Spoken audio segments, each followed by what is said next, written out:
he was able to open doors for the private sector and Guyana as a whole. I mean, you know, it was very heart-touching. India, many of you may, may not know, is a leading country in information technology. They have some of the best information technology skills that reside there, and this is one area in which can help to leapfrog us up the development curve. I think there are many opportunities and there are many non-disclosure agreements that are signed between private sector companies and Indian IT companies, which will develop down the line into fruitful and good initiative for the benefit of the local economy and businesses here. As I said, I mean, solid waste management. The city, one of the cities that they've moved from one of the dirtiest to the cleanest city in India. And there are lots that we can learn and implement from there to make our, you know, our cities better. And this is something that some of the private sector companies visited, and we're working together with those companies there to implement the same thing. Biomass to energy agreement is signed. We have a lot of biomass in Guyana, which we just dump all over the place. I mean, convert it into energy is a no-brainer, and this is something, I mean, India is very good at. And again, agreements has been signed for them to implement, for companies to implement, the company to implement that thing. As His Excellency, agriculture, horticulture, agro-processing, these are bedrock pillars for our economy, the sustainable part of our economy, and this is something that we want. And there are many things that we can learn and implement from this visit to enhance what we are doing. Human resource, I mean, you know, one of our companies signed an agreement with another in India, so that for particular skills that we may not have. As we all know, Guyana is a small country in terms of our population size, and and the rate of development that is happening, and the way Guyana has been transformed. You know, there may be from time to time resources, human resources that we don't have at a particular time. Yeah, I mean, the agreement will help us or give us the opportunity to access those particular human resource skills. Training and development is another key area which we'll utilize. I mean, we need to enhance our skills here. And I mean, there's no better place. On marine equipment and services, banking and finance, and there are also lots of collaborative agreements signed between the GMSC and the Georgetown Chamber of Commerce and the Chamber of Commerce in India. So those networking would all go well for the future for the two agencies and also the business community. This visit is what we call is the planting of seed. It's now, we will continue to work and nurture this and ensure it grow and bear the fruits that we expect it to. So in a nutshell, this trip was very, very successful, and it's going to bear a lot of fruits in the future. Thank you.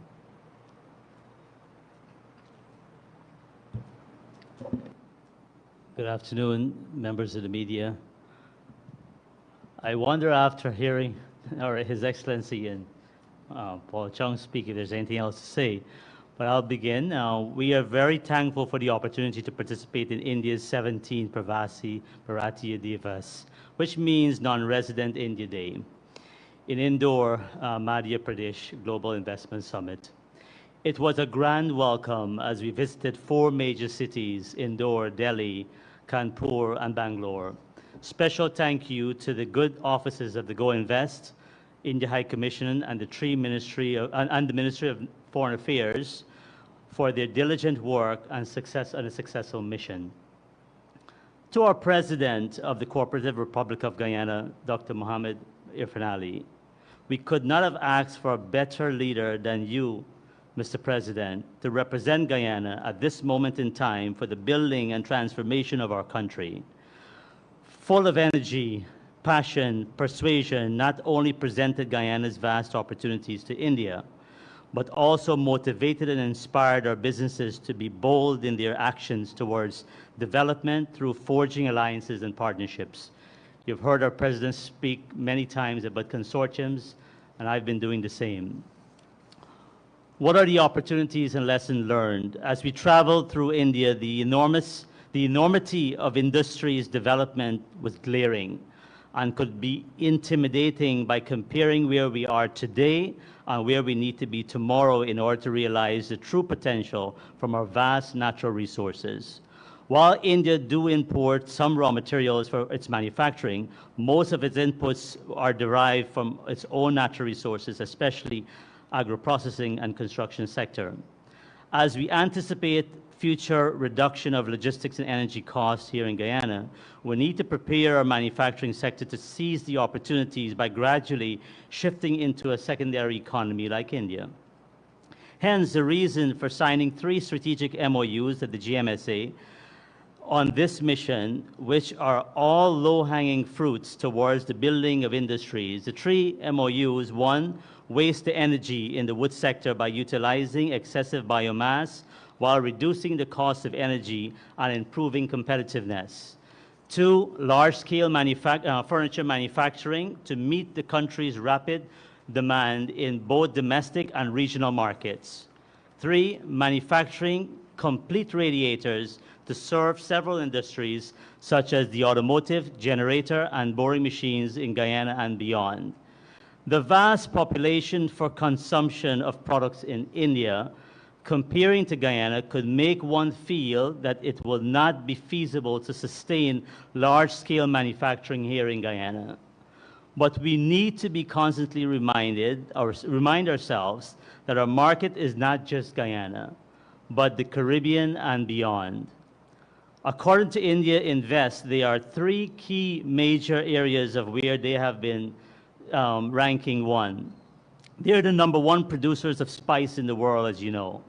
They're the 2nd largest producer of horticulture products. They're the 2nd largest in global food production. Other noticeable opportunities gained from the India experience, which we are making preparation for, will be ecotourism and wellnesses, that was mentioned already. Agroforestry, that surprised me. This is going to be a new sector. We don't hear about India having a vast forest, but we were able to visit during our tour a department of the ministry that focuses on agroforestry, which we're going to be having some learning exchange. Agro-processing, of course, food and grains, bean farms.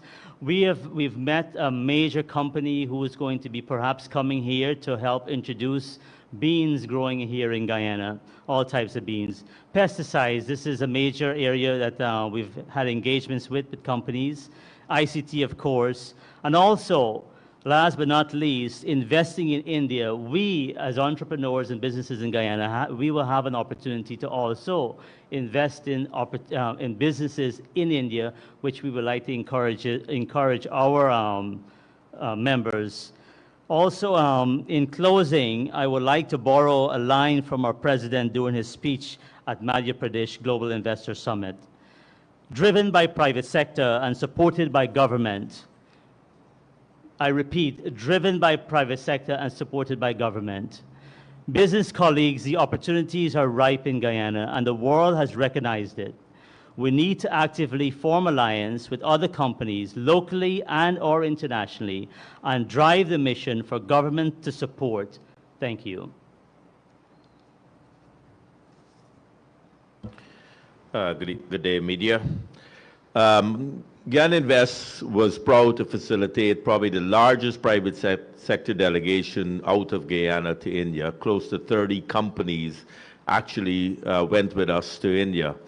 I must commend many of them for doing prep work prior to going. They already had major contacts, and Rafik mentioned that. So getting there, they were able to facilitate discussions more quicker.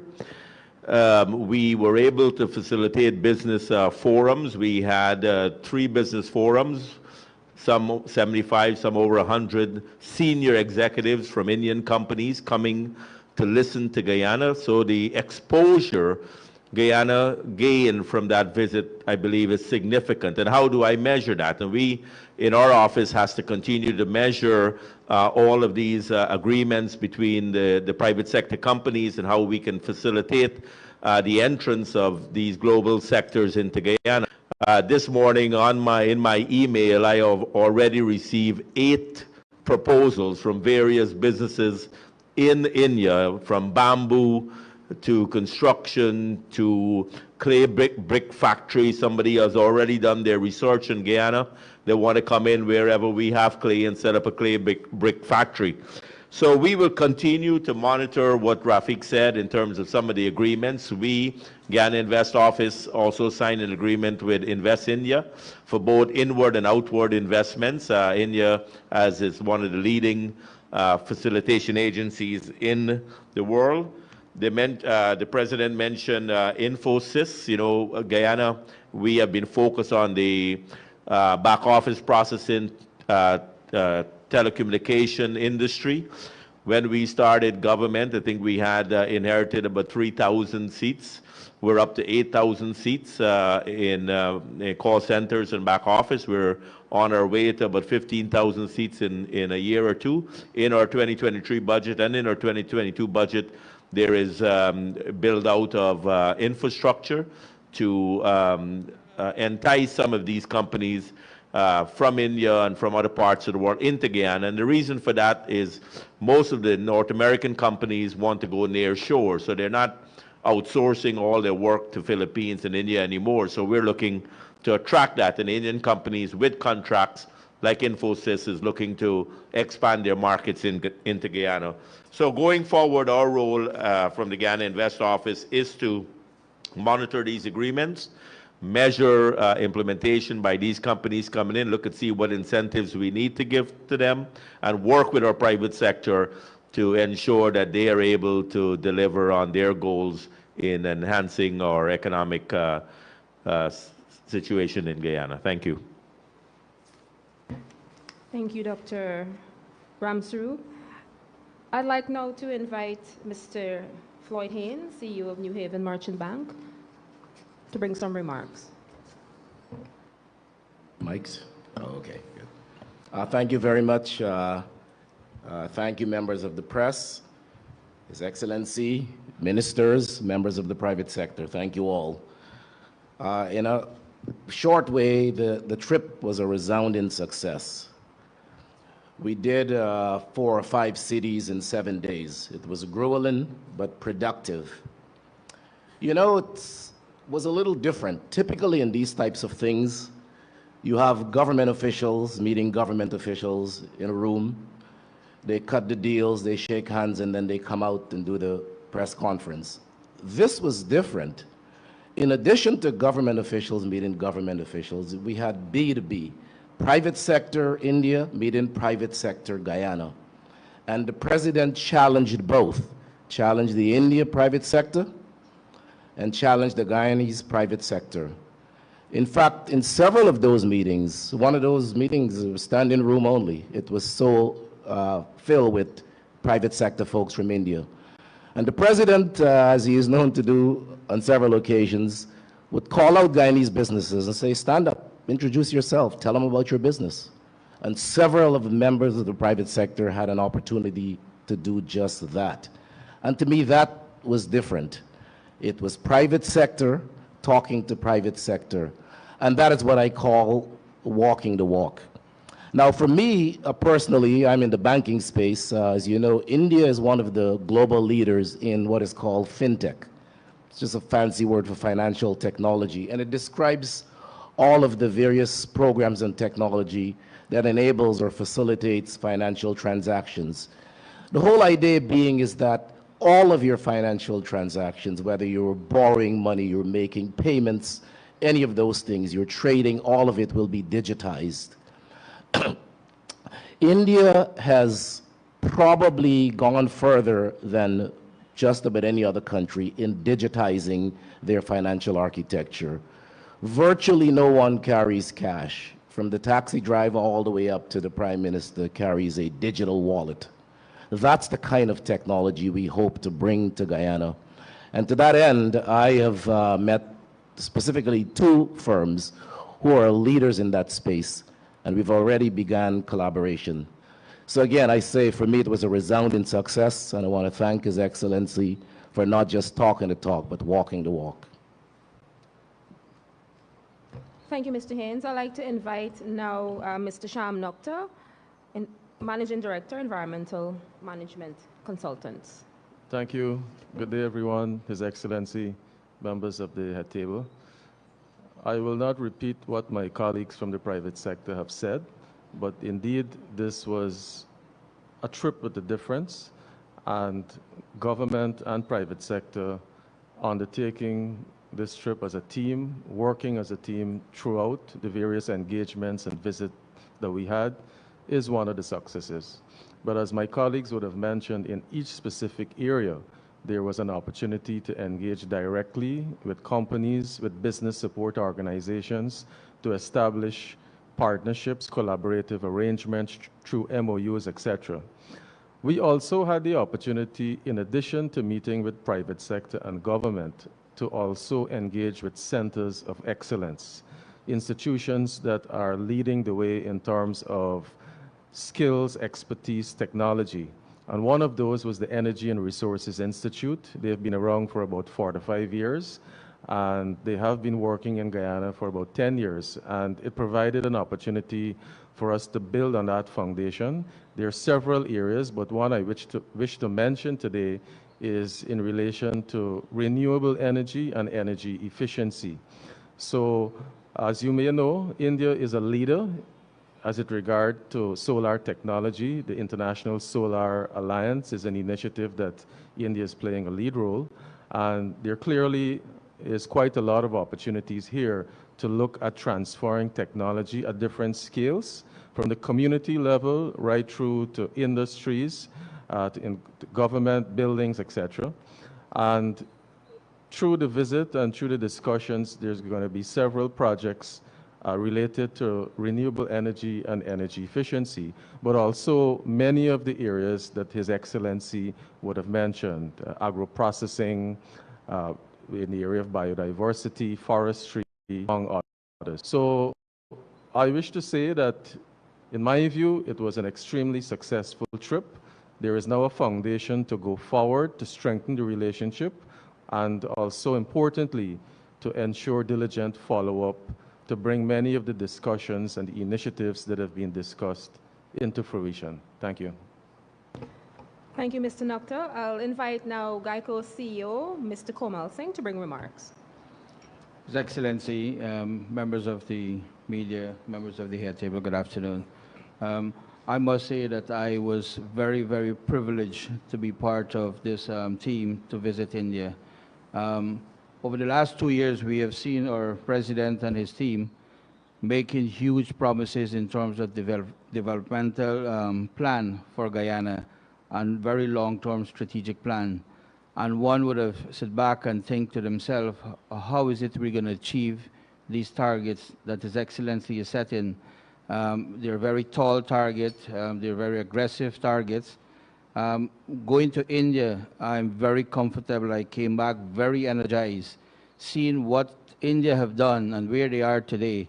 We don't need to rewind the wheel. All we need to do at this point in time is to build on those contacts that we have created during last week with His Excellency and our team, and bring those expertise to the table in Guyana, thus allowing us the opportunity to make sure that we can achieve those objectives that are currently being set to develop Guyana rapidly, and in those areas that is so badly needed, to make sure that our country meets the demand of the growing industry, not just in Guyana, but regionally.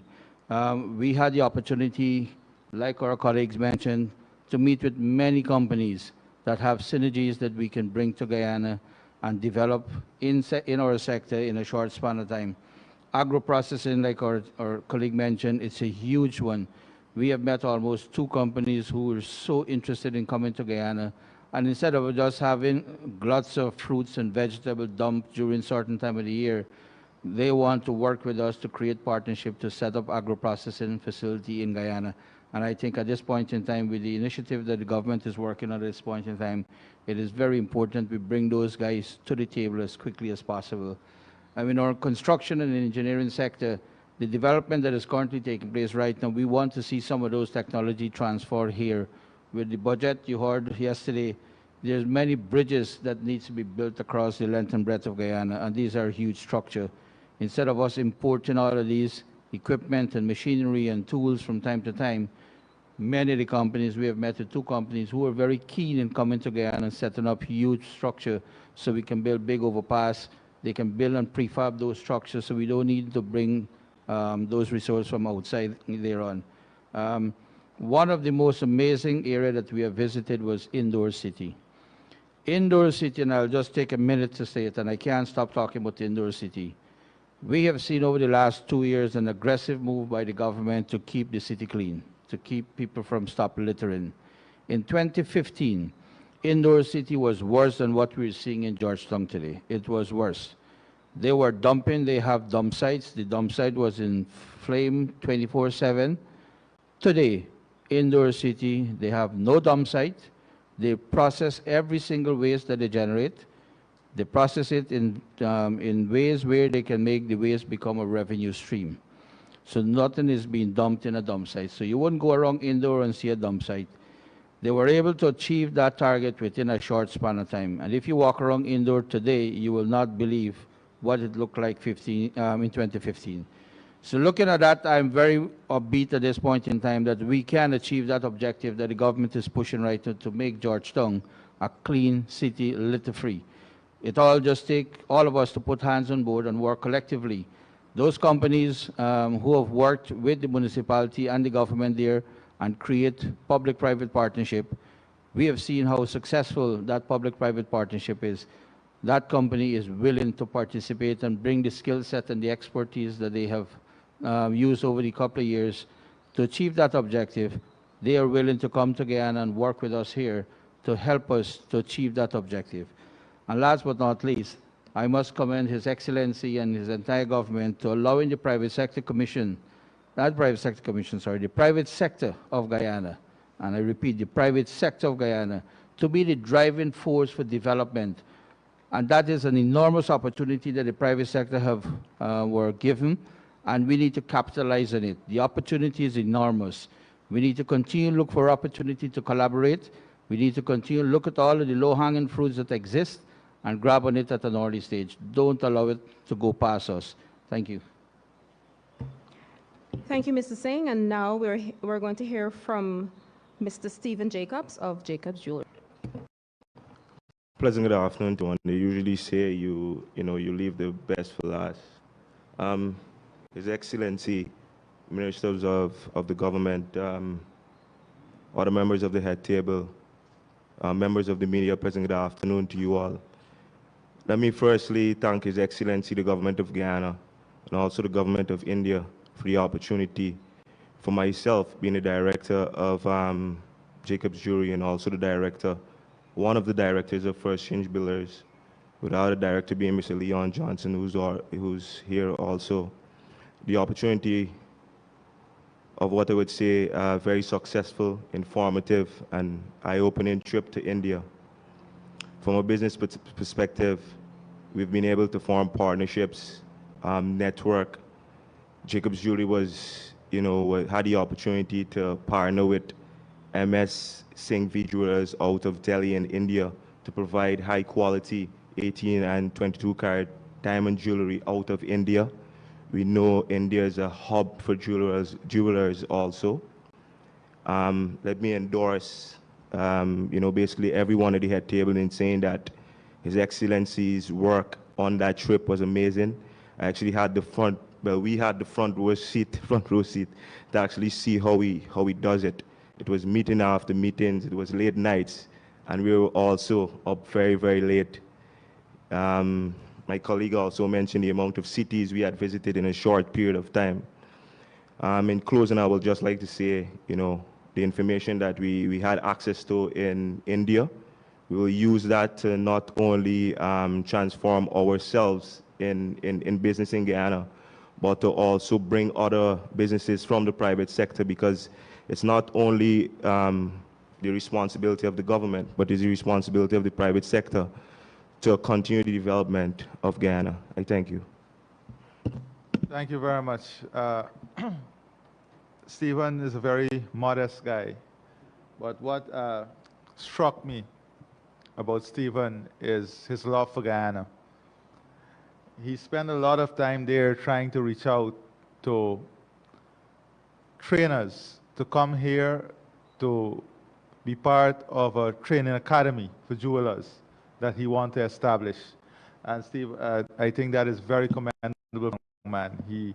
He's looking at establishing a training academy in Guyana for jewelers, getting them certified, so that as we move towards improving our presence on the regional market, it comes with standard and quality, not only in the gold, but in those who are manufacturing them. I'm very proud of the private sector too. In 7 days, they survive on less than 17 hours of sleep. And less than 17 hours of sleep in 7 days is not easy to survive on. But they did it. They understood that we were there for a specific purpose, and we worked together and achieved that. I'm very pleased with the position Guyana is taking globally. There's a lot of interest, a lot of questions. If I was to embark on my full agenda this week, I would have to be at the World Economic Forum as a keynote speaker in Davos. I would have to be in the United Arab Emirates as a keynote speaker on the World Government Summit, and at the Trinidad and Tobago Energy Conference, all at the same time.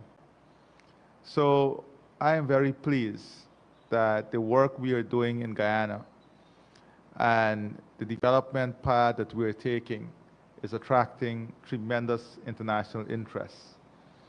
And we are willing and ready to make even additional sacrifices as we build an economy and a country that is so strong and prosperous that every Guyanese would be proud of it, and that the world will look to us as a leading example of how to build a society and a country and an economy that meets the need and aspiration of all these people. Thank you. Now we are open for any questions. Okay, so we have 2 roving mics. I will take Marcel's question first.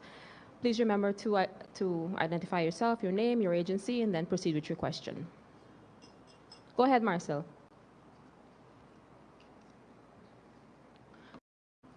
Thank you.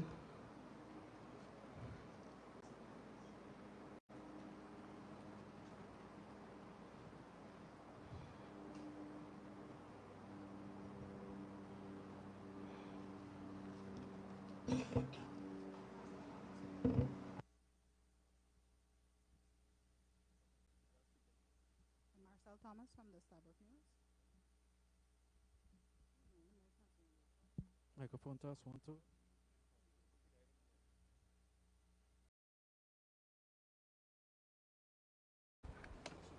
Marcel Test. Thomas from the Starbuck News.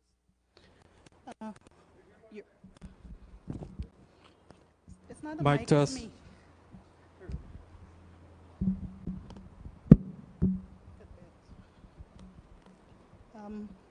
Your Excellency, you gotta understand. Your Excellency, you listed a number of areas that you had discussions with the government of India on. It's not a mic. They've told us mic. Yes. You listed a number of areas that you had held discussions with the government of India on. I'm asking for specifics, though. Which 3 areas would you say that you would see immediate or tangible traction on very soon? And two, you pointed to Vice President Jagdeo going back to India next month to have discussions on the oil and gas sector. Follow up on everything? Okay. I'm being specific now then. Has India expressed an interest in buying oils from any of the platforms here? That's direct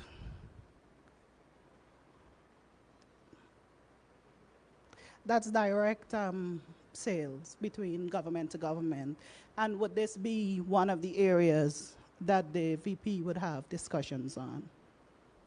Well, India has always expressed interest in buying oil from Guyana, has always, has even participated and sent proposals before. We even had a lift that went to India, so this is nothing new. India has made it very clear that they have an interest in being one of the purchasers of Guyana's oil. They've also made it very clear that they would love to have a long-term relationship in relation to the lift. There is absolutely no secret about that. So the technical teams will work and to see what proposal India would put forward. Now, the Vice President, I think, would be speaking at the Sustainable Forum, as a Sustainable Forum in India. And as he will be in India on that forum, all the areas that I've identified requires follow-up. So he would take the opportunity to follow up on all these areas. We don't intend to have any of these areas lagging behind or drop. So it is not only in terms of lift. India's interest is also to see how they can work with us on the entire ecosystem surrounding our oil and gas, whether it's technology transfer, training of our human resources, building capacity in terms of the value-added services that is required for the oil and gas sector, purchasing of our crude oil, co-investment or investment, and they're also encouraging their private sector to participate in the auction that we have now. So that is a direct answer to your question. Now, in relation to identifying 3 areas that we will see action, I would like to say to you that every area I've identified, you will see action. Every area I have identified, you will see action. For a matter of fact, our goal as government was to open up opportunities for the private sector. They have already established many MOUs with partner businesses. But from the government side, you will see technical teams coming in to help us in aquaculture, horticulture, sugar, food production system, food technology, the biotech facility supporting agriculture. So those are areas that I would say are low-hanging or immediate in terms of the type of support that you will see. Now, let me give you, for example, I only received this on my way back. There's something called Bima Bamboo. Bima, you know, hear about bamboo and the potential of bamboo. 200 acres of Bima Bamboo is required for the generation of 1 megawatt of electric power. 1 megawatt of electric power, 200 acres of Bima.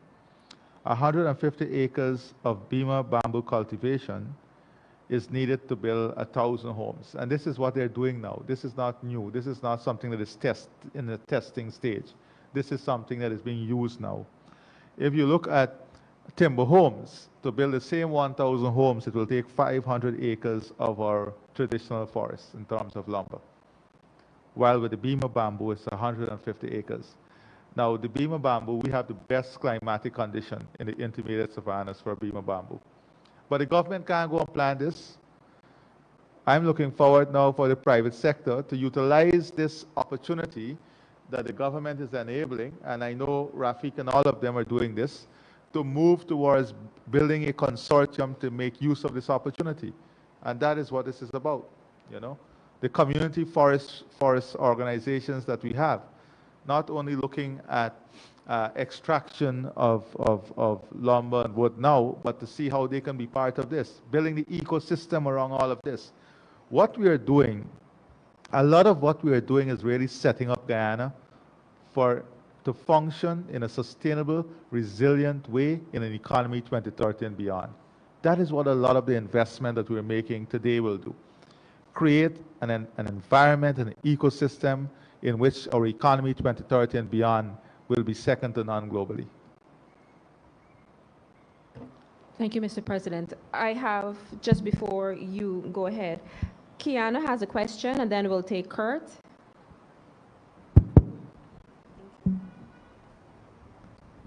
Good afternoon, members of the head table. Mr. President, just a few questions. With respect to the oil and gas sector, on two separate occasions, the Natural Resources Minister, Mr. Vikram Bharat, and the Vice President both said last year that government is not keen on long-term agreements for the oil and gas sector, that you're more prone to there being an auction. Specifically, Vice President Jagdeo had said to Reuters that if India wants such an agreement, they should bid for it. Can you explain why government is more inclined now to do long-term agreements as opposed to Let me an stop you there. auction? I did not say anything about government is inclined for anything. I don't know which part of my press conference said that government is inclined to do this. I said that there is a proposal. That proposal will be made to a technical team, and then we will move forward as to in relation to what the proposal says. But there's an interest, and that interest will be examined through a proposal. I didn't say government is inclined to do anything at this point. Let me make it very clear. Once again, there has been a keen interest consistently from India to be a long-term purchaser of crude oil from Guyana. In addition to that interest, they have expressed also a keen desire to support us in the entire ecosystem around the oil and gas sector. I said to the team, and I'm going to repeat it, that they should put in a proposal as to what exactly they're proposing in terms of a long-term agreement, and that has to be examined technically. Full stop. Thank you very much, Mr. President. Can you say if India is the only country that has expressed such a desire? If there are other nations that you've indicated that they can submit similar submissions? I don't know of any other expression of a desire. I can speak to you that the one I'm aware of is that on this visit, the Petroleum Minister of India raised this specifically with me, so I can speak definitively about that. Okay, thank you. Secondly, on the oil and gas audits, can you give us an update on that? You had said it would be received from the auditors last December. Well, I can only tell you what you know. So I know that there's the work that was ongoing, work that was received, so I don't know what update I can give you. But what I can say to you is that I'm very pleased that the audits have commenced, that we have audits now, and that the audits will continue. Sir, last year you had said that the audit reports would be released. Can the public still look forward to that? The public can look forward to a lot of things, and I'm not a person who walked back on my commitment to this country. Okay, thank you. Thank you, Kiana. A question from Kurt, and then we'll take Samuel. All right, Kurt Campbell, newsroom. Yes. Mr. President, going back on the proposal from India, could you say when that proposal is expected? What are some of the provisions you and your technical team would like to see in that proposal? And also, you talk about the long-running interests from India, but is the hope to finalize this agreement at the time of the VP's visit?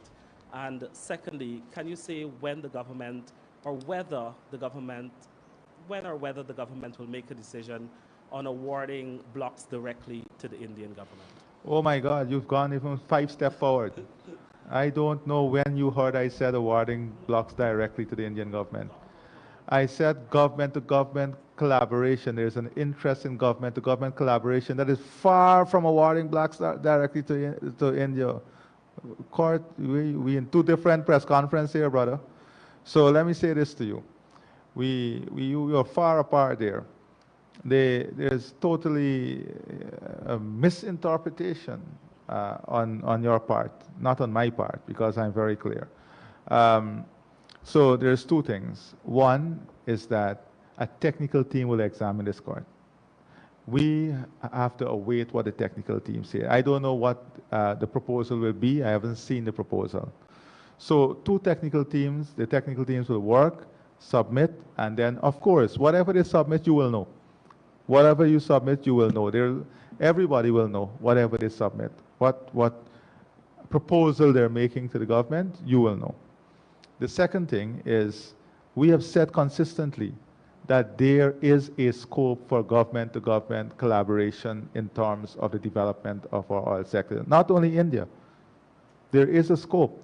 We have, I mean, we can't speak openly about some of the interests now, but of course there are other countries that has been pursuing the oil and gas sector here in Guyana. But there is I would say there's an interest in exploring the opportunity. Let me put it that way. In the meeting with the minister, the interest of exploring that opportunity of government-to-government collaboration was very clear. There was also a clear undertaking that the private sector of India in the oil and gas sector will be encouraged to participate in that auction.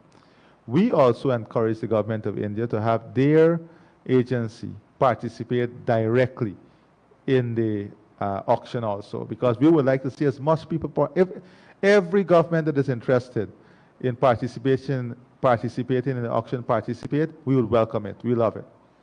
We are encouraging every single company. Let me say this very clear. Guyanese company, any company, you want to be part of the auction, please come up.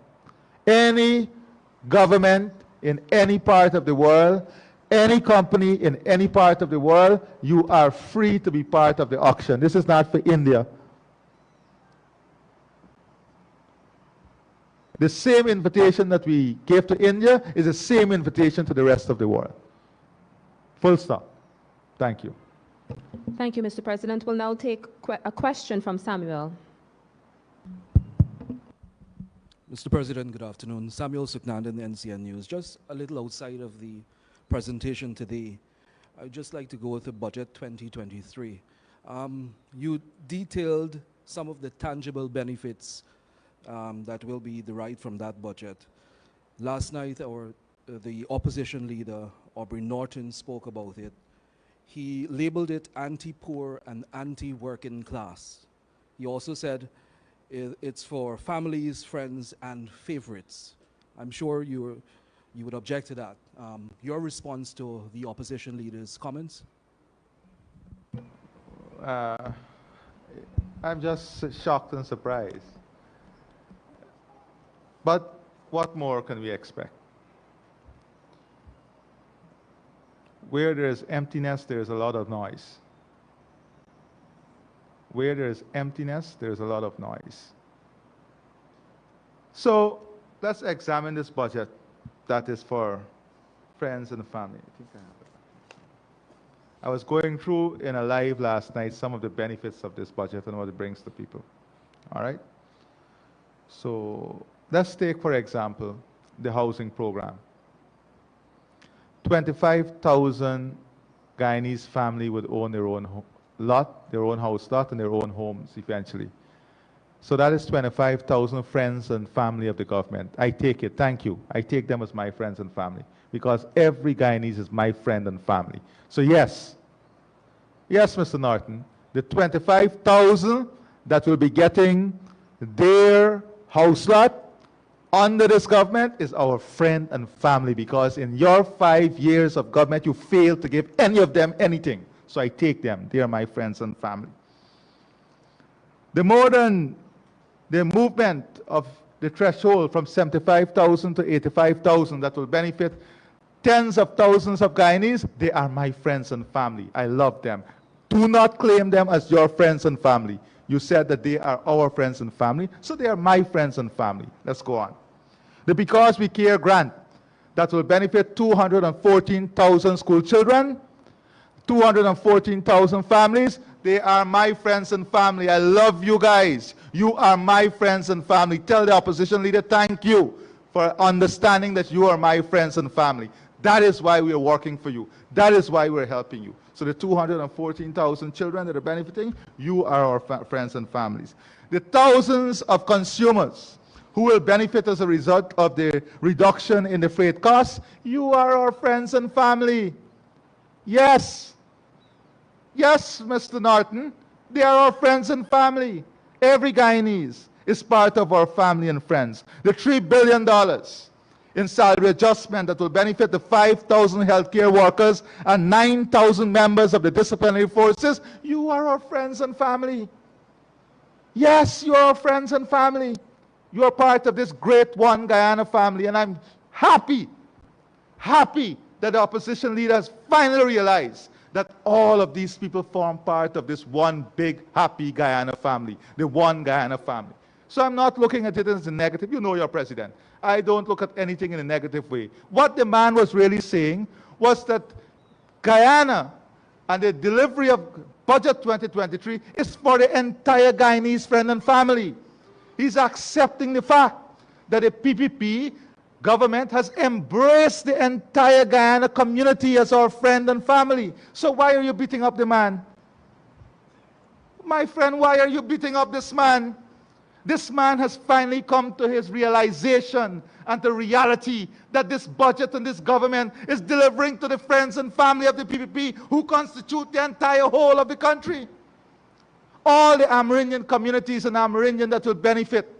The Because We Care grant, the school transportation grant, the income tax threshold adjustment, the salary adjustment, the expansion of the part-time job program, $10 billion. $10 billion going back into the pockets of people, improving disposable income. What that means is $40,000. Any of you have a low-income loan here? $40,000 would pay back your loan every single month. That is what it means for the ordinary people. Yes, they are friends and family. Yes, they are part of the Guyana collective, friends and family. I am happy. Y'all misinterpreting the man. That is what he meant. That the budget has delivered for all Guyanese who are part of this grand family, this One Guyana family. So, you know, I think y'all just made a mistake, misinterpret what the man was saying. Our cost of living adjustment plan. And by the way, I see this nonsensical thing about cash transfer. My dear friends in the media, go and read the IDB report and see what it says specifically about Guyana and specifically at the best tools that were used in the cost of living crisis. And you will see Guyana shining. Furthermore, let me see. I heard somebody talking about inflation. Inflation and managing inflation, the proof is in the numbers. Guyana is among the lowest tier of countries in the globe. The lowest tier of countries in the globe in terms of inflation rate and the passing on of inflation on consumers. That is not what I'm saying. That is what the stats is saying. You know why? Because of proper management, proper policies, ensuring that the economy does not overheat, bringing the balance. And that is what Budget 2023 does. I will continue with Budget 2023 some other day, but let me tell you, let me go on about the friends and family thing that you just raised. The 29,000 persons, families that will benefit from public assistance. The more than 73,000 pensioners that will benefit. All those who will own, all of you here too, who are going to own your own home now, I know many of you building your own home with the interest ceiling of 20 million and less, you are my friends and family. Kiana, you are my friend and family, my darling. All of you are part of my friend and family now. Leon Johnson, you who are contracting, you're building homes for people, you are my friend and family. This is an acknowledgement, and I'm proud of this acknowledgement, that Guyana now blossoms. I'm going to adopt that slogan. One Guyana for one family. We are one friend together. That is a good one. Yes, I love that one. One Guyana for one family. One Guyanese family. So the removal of VAT on residential properties, the helping of the vulnerable in our society, the building out of an infrastructure, an ecosystem that support tens of thousands of farmers. But then again, they won't know about that because they closed the sugar industry that sent home more than 7,000 people. Then again, they won't know about that because they sent home more than 2,000 CSOs, Amrinian workers. Oh, they were not friends of the government. That is why you send them home, because you saw them not as friends? Oh my God. Well, all those persons who we brought back, they are our friends and family. All the jobs we are creating. When I go into I'm going to soon into that area. But when I go to Kanji, or South, or Boys Town, or Lenora, and we deliver to the people roads, community roads. That is where the money is going, and drainage, and employ our brothers in Victory Valley to build the roads. It is our friends and family. Yes, my dear Guyanese brothers and sisters, you are our friends and family. But, you know, sometimes people get caught up. And I think that is what my friend from NCN, you got caught up with the negativity of narratives, man. The man was being positive. He wanted you to understand that the budget is delivering for the one Guyana family. So let me stop there. I am going to deal with this budget in a more substantive way as time go by. But I'm going to deal with it on the ground, in the arms of people, in the hearts of people, alongside people, walking the ground, walking the streets. By the way, I'm inviting all of you Saturday night. We talk about a clean city. We want a clean Guyana. Guyana must be the cleanest country we can think of. So I'm inviting all of you Saturday night. We're going to go plant some trees and plant some garden on Lamaha Street. The friends and family, let's go out together and plant. I can make some lemonade for you guys. Marcel watches, you don't drink lemonade? You won't get anything harder than that. All right. Any other question? Yes. Kiana. So, okay, we had Dennis waiting. Okay. Sorry. Let's take Dennis, and then we'll take the young lady in the back, and then come back to the front. Okay. Good day, Mr. President. Do you have any plan to build a mass transit rail system to move large numbers of commuters and address the road congestion? And secondly, in relation to the oil contract with India, any future oil contract, what may be the pros and cons, the oil purchase contract? What may be the pros and cons of government having a long-term oil sale agreement with India, and how will Guyana guard against any international price movements in such an arrangement? And as far as the horticulture and agricultural projects are concerned, will India be supplying labor to get those projects off the ground? And what provision will be made to phase in Guyanese labor, that is local content?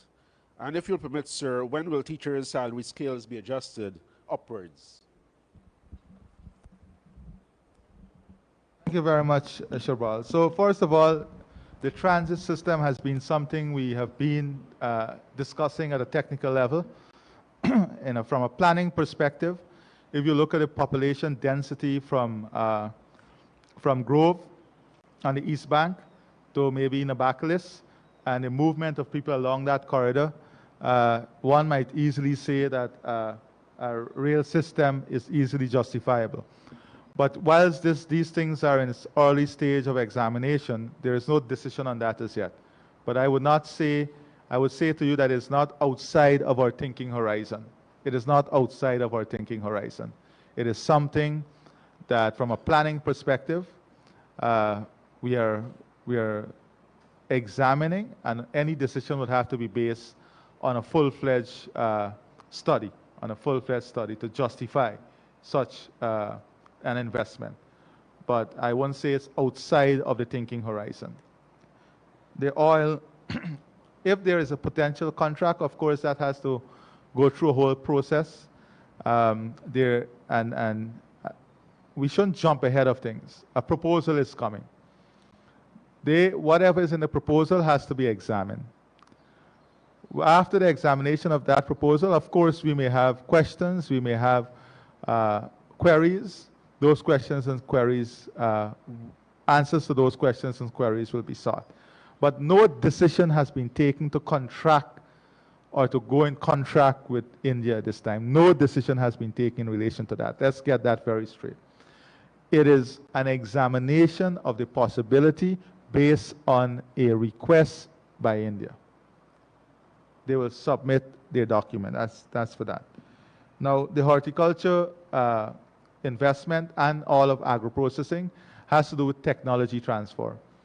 In these modern days, and that is why we have to move forward with the use of technology.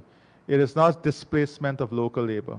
For a matter of fact, what we want is the development of local labor and the creation of small and medium-sized enterprises out of this industry.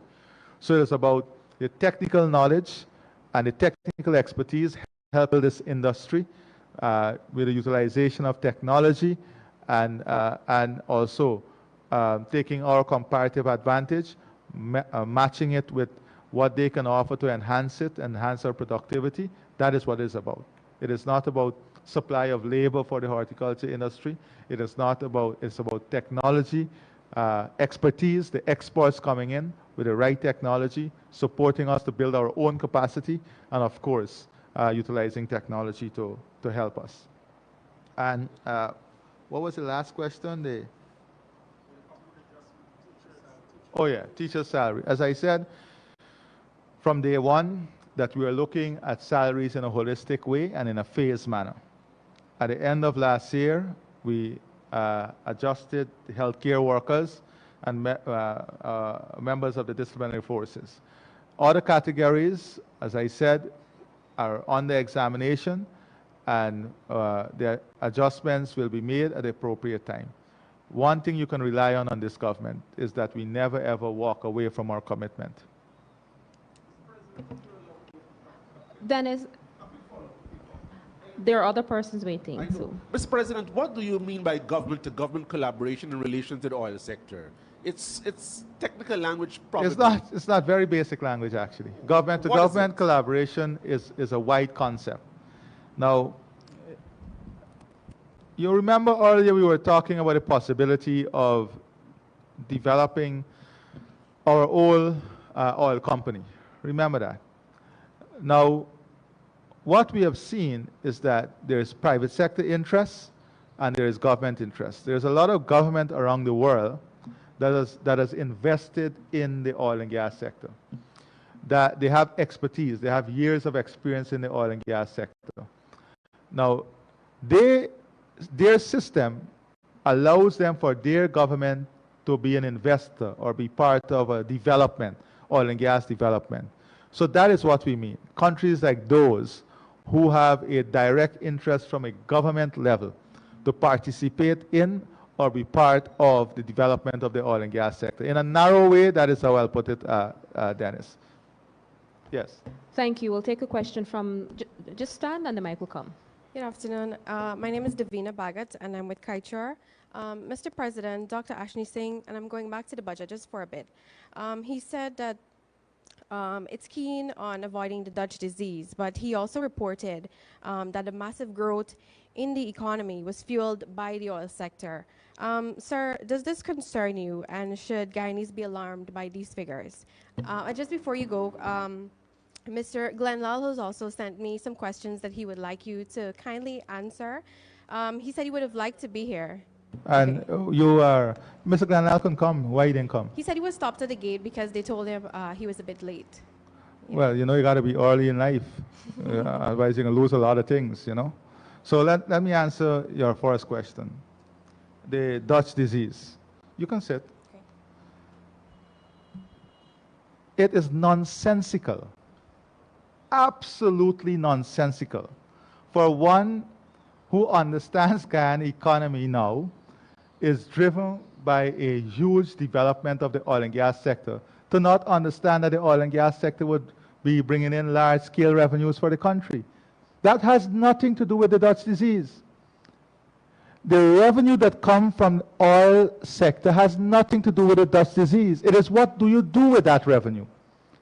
How do you use that revenue in the building out of the economy? How do you use that revenue in building prosperity in the country? How do you use that revenue in building up the infrastructure, in building out the social sector, healthcare, education? How do you use that revenue in building a diversified economy that functions on a broad economic platform that supports growth, that supports revenue streams that are much larger? What you fail to say to in your question is that if you take oil and gas outside of the discussion, the non-oil economy grew by more than 7%, which is among the largest growth globally. Why did it grow?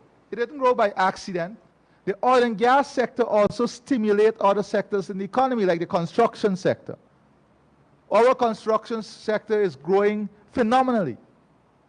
So everything is linked. The dust disease is not about the growth of the oil sector. It is about how you disperse the revenue. And one of the worst things that can take you to the dust disease scenario the fastest is by thinking you can take oil money and distribute it to every home. I think opposition leader had suggested that. Thank you. And for the first question from Mr. Lal. How many questions you have? Just 4. Okay. He says several oil experts and international bodies has been critical of the way your administration is handling the oil sector. The IMF has just warned us to cap the interest rate on the oil companies to avoid them from robbing the country. And the Commonwealth just released a report in which, among other things, they said if we don't monitor or take control... Let's deal with statement of fact. Did they say that about Guyana, or was it a general statement? Because I know what it is. So you tell me. You are asking me this question now, my friend. You tell me, was this a general report, or was this a report about Guyana? The Commonwealth was general. Thank you. And the IMF was? It was direct. No. I'm told. Quote directly for me what the IMF said about Guyana. I don't have the direct quote. Well, I can't answer you. You quote directly for me. And if Kiana is helping you on this, Kiana, you're her aide on this, then you get up now and quote directly for me what the IMF said. Quote for me what the IMF said in relation to Guyana. I will answer you directly. Then also, the Commonwealth, there are many oil exports also who are writing about the performance of Guyana, who have lauded the government of Guyana for the way we are handling the oil and gas sector, for our work in terms of utilizing the administrative mechanisms, for our work in a new PSA, for our work in going out to auction on a new block. So what is it you want? What is it we want exactly? And please quote directly. Okay, Mr. President, unfortunately, I was not blessed with a photographic memory. Okay, so then we will... One second, Mr. President. No. If you're not going to quote what the IMF report said directly, then we'll take the question another time. So continue with your third question. We have to be fair to each other. If you're quoting directly from a report, then come prepared to quote the report. No, sir, she was not quoting from a report. Well, the young lady told me the IMF said this. She couldn't say what it said about Guyana, and then you said, yes, it is about Guyana. All I'm asking is for you guys to quote directly what the IMF said. Mr. President, I was asking for an opportunity to explain Please go on. what the report Please go on says. to the next question. Please go on to the next question. Once you quote, I will answer. No problem. Thank you, sir. For the second question, he says... The third. The third. Yes. He says... He said who? Who is he? Mr. Lal. Okay, Mr. Lal. These questions are from Mr. Lal. Okay. He said, VP Jagdeo said at his last press conference, nothing will change in the Stabroek Block deal. Is this your position as well, that nothing will change? We are not running two government. As for another question, He says there seems to be a constant blackout in Guyana, not from GPL, but from your office and that of the entire government circle. This is so as you have not been hosting press conferences. Can you shed My some light? dear, let you be honest now. I want you as a journalist to be honest. Have you ever seen a more accessible president in the history of Guyana than this president? Sir, we're not Have just you talking ever about seen? you, though. I am accessible every single day. Let all the journalists just answer here. Have you ever seen? Marcel, you guys should answer honestly. Let Chabral answer honestly. Have you ever seen a more accessible president in the history of this country? I guarantee you that you have not. You come anytime, anywhere, I am, and I will answer any question you have. On the road, in the village, in the stream, on the boat, you come. I will answer any question. In the history of this country, my dear friend, I'm telling you, you name somebody who has been more accessible than me. But while this may be the case for you, we have been trying on multiple occasions to get responses from Minister Barrett, for example, on You issues. just asked about me. You said about my No, we office said is on press blackout. conferences. We said You press said my conferences office is on generally blackout. from I just your came back office from and the India. I have a government. press conference. I'm available. I answer every single question. I don't know what more can I do. What more can I do? All right, for I am example, open, transparent. I do everything on a live. You don't even have to guess. If a man want to cuss me, go on a live, you'll see he cuss me. Because I don't do things in a planned manner. I go out there, you go on my Facebook. But you know, one good thing is that the narrative cannot be skewed.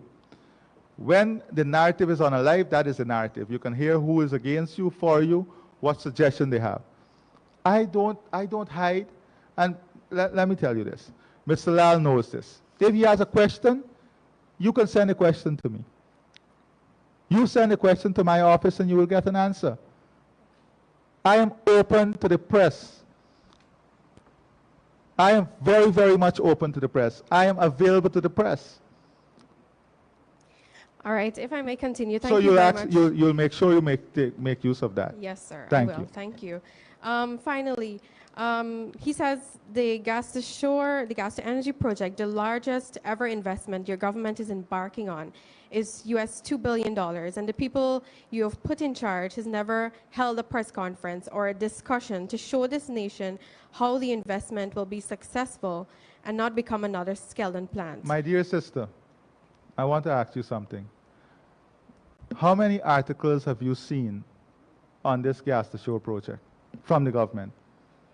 To be honest, I haven't seen a lot, and You we've haven't been seen a trying lot. to. So let's make a test case now. Can somebody Google for me Guyana gas to shore project, and let's see all the articles that will come up. All the articles, all the press releases, every single thing that will come up. Can somebody do that for me, please? We would love to have one quoted as well. One Because what? we cannot recall any statements being sent out, No, any press conference I have on this spoken. particular I have issue. spoken on the gas to shore project on many occasions. The vice president has spoken on the gas to shore project on many occasions. Ministers in the government have spoken to the gas to shore on the gas to shore project on many occasions. But when we confront them with issues and questions too, they decide to tell us that The- no, they're not answering The gas to questions on shore that project, issue. as you know, went out to public tender, international public tender. The most transparent process you can ever get. And what it will deliver to the people of this country is energy at half the price you pay today. Imagine that for manufacturing. Imagine that for industrial development. And I know, right, I think on a show on your radio station, the vice president went in details to show the payback period of the gas to shore project. We just have to be honest, you know. I don't have an agenda. I do not have an agenda. You just have to be honest. You will go right on your radio and see that there was an entire program done by the vice president on this. Thank you, Mr. President. Sir, please permit me to allow 2 other questions, unless you would like to take more. This young man's hand was up, and then Marcel will take a follow-up. Go ahead, sir. Yes, good day. Shamar Musa from the Guyana Chronicle. On the issue, on the millets thing that you mentioned, We know that 200 acres are set to be set aside for that. One, can you say how soon we will see that being identified? And also, does that include facilities for the production of products that are derived from millets? And my second question is, during the India trip, were there any discussions as it relates to the expansion of trade? And did that include finding solutions to the lengthy export and import process between the two countries? Yes, there were discussions on expanding trade and the challenges that, one of the challenge, of course, is transportation and logistics and geographic distance. So that question was examined and the challenge that that brings, but we're going to deal with that. The second issue is on the millets. Yes, we are looking, we said I will look at bringing together the local farmers to see if we can use, how we can use 200 acres as experimental. India, of course, will support us with the technology in doing this. There must be a reason why UN declared 2023 as the year of millet. So that is something that we are exploring.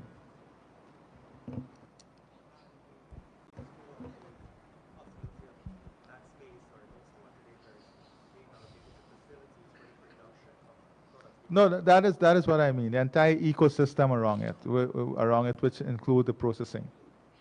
We'll take our final question, sir, from Marcel. No, let's do Marcel and Kurt. Okay. And Kurt. Kiana, what about you? Mr. President, Kiana is my friend, you know. Not true, Kiana? Mm-hmm. You're not my friend? Oh, you're part of the One Guyana family. Right? Thank you, my dear. I had forgotten, it's on the India trip. Uh-huh. You had purchased, the Times of India had reported that you purchased an aircraft. Oh. That's what it said. The president, and I quote now, eh? No. What? It says the president has 18-seater aircraft more. He has made a draft to process its purchase within a week. No. That's absolutely not the case. So let me tell you. Mm-hmm. The aircraft, as I said, we have been sending technical teams. The technical team are looking at the Skyvan. One is already out and one we have limited hours on.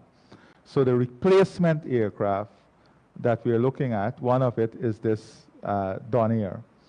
And they are now working at a technical level. I know some meetings are going on now with the Civil Aviation Authority of Guyana, with the Civil Aviation Authority of India. Then there's a technical team that will go to make an assessment, and then we'll get recommendations out of that. But what they have proposed is to supply not only of the craft, but the training, the technology, the maintenance stream, and everything. Mr. President, David Papana, Starbuck News. Quickly. You got a new hairstyle, boy.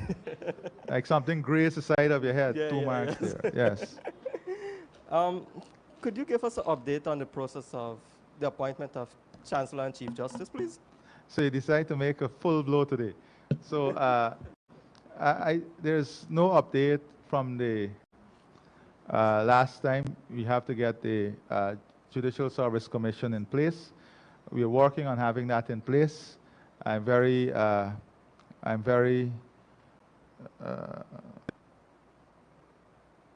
concerned that is not in place as yet, but it's no fault of the government of Guyana. You know the whole situation surrounding that, but we are pushing ahead to get the Judicial Service Commission in place, and then all other issues surrounding that will fall in place. And finally, could you give us an update on the fishing license between Guyana and Suriname, the 150 fishing I have license? no update on that at the No moment. We'll take The talks are ongoing. You know, we're not hearing much noise now, right? From the fisher folk. So, yeah. All right. We are working hard on every front.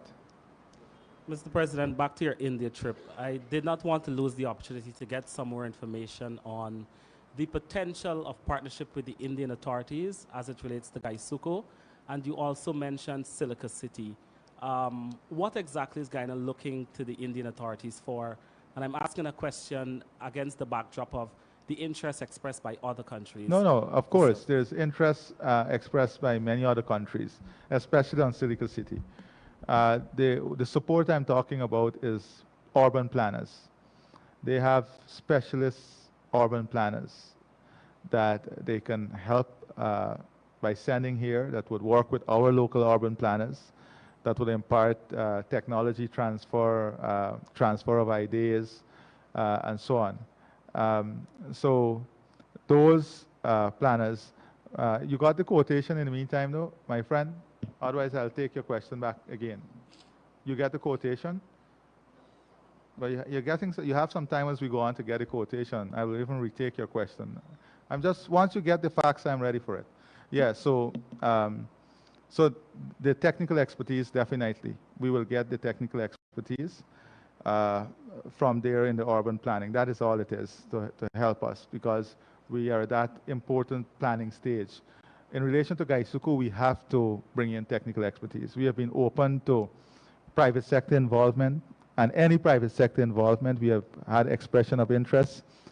But now we have to work now on getting the technical capability to support our local management team to push this company faster into profitability, to look at the restructuring and so on. Guatemala is also very much interested in this. Hopefully, when are they establishing their embassy? In March, Guatemala is establishing their embassy here, a full presence here, and they're also very much interested in supporting us in terms of sugar and Gaisuku. All right, then thank you very much. God bless all of you. And listen, I am open to you guys anytime. Feel free to send the questions anytime, okay? Thank you, Mr. President, honorable ministers of government and members of the private sector, ladies and gentlemen of the media, thank you so much for coming. And if you're joining us via Facebook or any of our local networks, thank you as well. This will bring us to the end of the press conference for today.